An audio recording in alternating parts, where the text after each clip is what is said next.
ಹೆಚ್ಚಿರ್ತಕ್ಕವಳೆ. ತವರ ಮನೆಯಂತೆ ಗಂಡನ ಮನೆಯ ಸಂಪತ್ತನ್ನು ಹೆಚ್ಚಿರ್ತಕ್ಕವಳೆ. ನನ್ನ ಮಗುವಿನ ಪ್ರಫುಲ್ಲದ ವನದಲ್ಲಿ ಸೌಭಾಗ್ಯದ ಚಿಹ್ನೆಗಳೇ ಒಡೆದು ಕಾಣುತ್ತವೆ. ಈ ಸಂಪತ್ತಿನ ಗೃಹಲಕ್ಷ್ಮಿಯಾದ ಮಲ್ಲ ಮನೆಗೆ ಜನ್ಮ ಕೊಟ್ಟ ನನಗಿಂತಲೂ ಮಾವನವರಾದ ಹೇಮರೆಡ್ಡಿಯ ಭಾಗ್ಯವೇ ಹೆಚ್ಚಿನದು. ಮಾವ, ನಮ್ಮೂರು ಶ್ರೀಶೈಲ ಗುಡ್ಡ ಗಾಡಿರುವ ಒಂದು ಸಣ್ಣ ಹಳ್ಳಿಯ ಕೊಂತೆ. ಶ್ರೀಶೈಲ ಮಾರ್ಗದಲ್ಲಿ ಕಳ್ಳ ಕಾಟಕರ ವಿಷಯಕ್ಕಿದೆ ಬಾಳ. ಕೊತ್ತ ಮುನುಗುದ್ರೊಳಗಾಗಿ ಹೋಗಿ ಊರು ಸೇರಿದ್ದಾರೆ. ಯಾವುದು ಭಯವಿಲ್ಲ ನೋಡು ಮಾವ. ಈಗ ನನ್ನ ಅತ್ತಿಗೆ ಕಳಸಲು ಬರುವ ನಿಪ್ಪುಣ ಇಷ್ಟೀರ ಹಣ್ಣು ಯಾವತ್ತೇ ಆಗಬೇಕು. ನಡೆ, ಸರ್ವರು ಪ್ರಯಾಣ ಸಂಗ್ರಹದಲ್ಲಿಯೇ ತೊಡಗಿರುವರು. ಅದು ಮಲ್ಲಮ್ಮನನ್ನು ಕಳುಹಿಸ ಬಂದ ಮುತ್ತೈದೆಯರು ಉತ್ಸಾಹ ಭರಿತರಾಗಿ ಮಂಗಲ ಗೀತೆಗಳನ್ನು ಹಾಡುತ್ತಾ ಹೇಗೆ ಓಡಾಡ್ತಾ ನನ್ನ ಸೌಭಾಗ್ಯ ಮಂದಿರಗಳ ಉಡಿಯನ್ನು ತುಂಬಿ ಸರಸಕ್ಕಿದಳದ ಕಮ್ಮಲಾಸನ ಮೇಲೆ ಕೂಡಿಸಿ ಆರತಿಯನ್ನು ಮಾಡುವರು. ಕುಮಾರಿಯ ಸೌಭಾಗ್ಯೋದಯದ ಮಂಗಳ ಸಮಯದಲ್ಲಿ ನಾನಿರಲು ನನ್ನ ಹೃದಯವು ಆನಂದ ಪೂರ್ಣವಾಗುವುದು.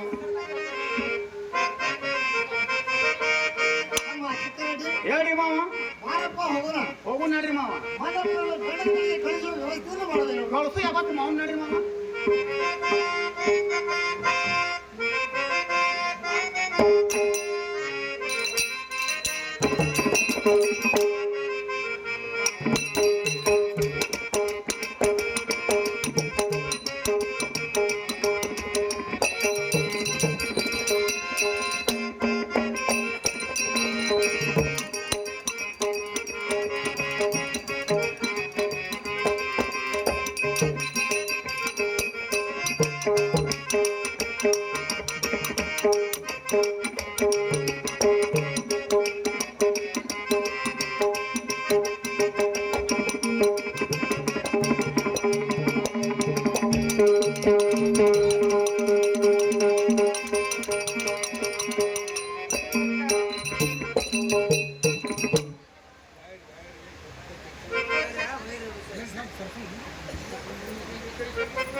ಅಯ್ಯ ತಂಗಿ, ಅಮ್ಮನನ್ನು ಕರೆ, ಕುಡಿತುಂಬ ಸಾಗರವನ್ನು ತರ್ಲಿ.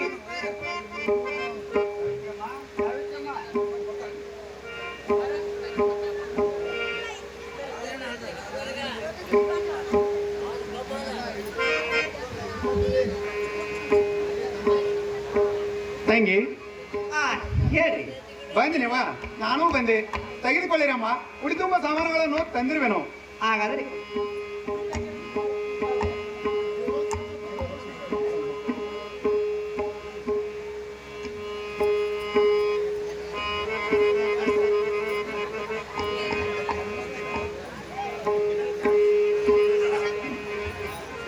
ತಂಗಿ, ಹಾಗೆ ಕುಳಿತು ಬಿಟ್ರೆ ಏನು?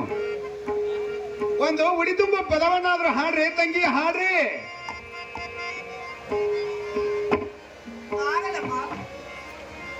ಆಗಲಮ್ಮ, ಈಗಲೇ ಹಾಡುವೆವು.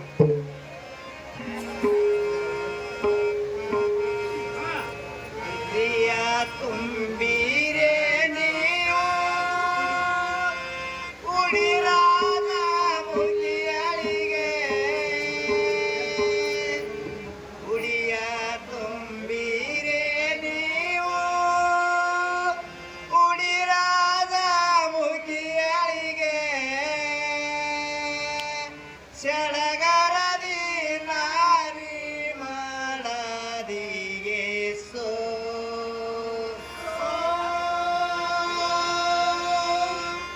ಸಡಗರದಿ ನಾರಿ ಮಾಡದಿಗೆ ಸೋ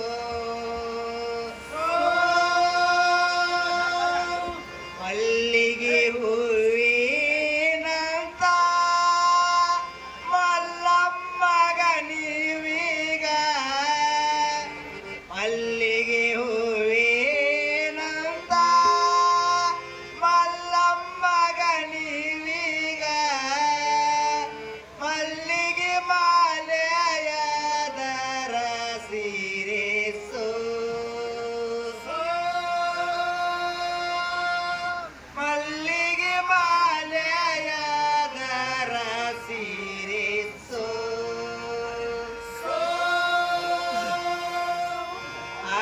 ಅರಸಿನ ಕುಂಕುಮ ಹಚ್ಚಿ ಪರಿಮಳ ಗಂಧವ ಪೂಸಿ ಅರಸಿನ ಕುಂಕುಮ